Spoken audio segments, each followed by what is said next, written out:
नमस्कार। आज दिनांक 14 जून 2021 है और गीता की निर्मल धारा के प्रवाह में हम श्लोक संख्या 31 के पढ़ रहे हैं और अध्याय नवम भी चल रहा है।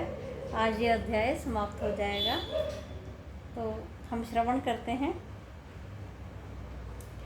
शिपरं भवति धर्मात्मा शाश्वत शांतिं निगच्छति कौन्तेय प्रतिजानीहि न मे भक्तः प्रणश्यति।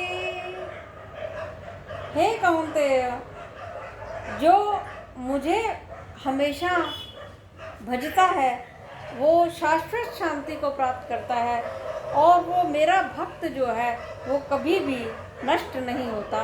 वह क्षिप्रम यानी बहुत जल्दी ही धर्मात्मा की पदवी को प्राप्त कर लेता है।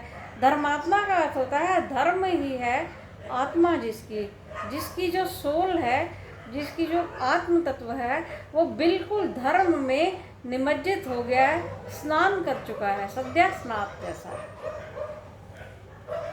आगे कहते हैं, माम ही पार्थ व्यपाश्रित्य येऽपि स्युः पापयोनयः स्त्रियो वैश्यस्तथा शूद्रस्तेऽपि यान्ति परां गतिम्।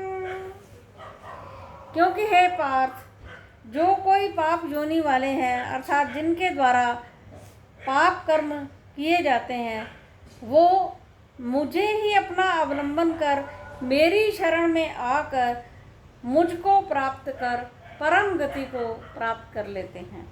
आगे कहते हैं, किं पुनर्ब्रह्मणा पुण्या भक्ता राजर्षयस्तथा अनित्यं सुखं लोकमिमं प्राप्य भजस्व माम्। जो पुण्य योनि ब्राह्मण और राजर्षि भक्त हैं उनका तो कहना ही क्या, वे राजा हों तो राजर्षि कहलाते हैं। इस मनुष्य शरीर को प्राप्त करके ईश्वर का भजन करना ही ध्येय है, इसलिए तू मेरा भजन कर और मेरी ही सेवा कर। इसके उपरांत तू मुझे ही प्राप्त होगा।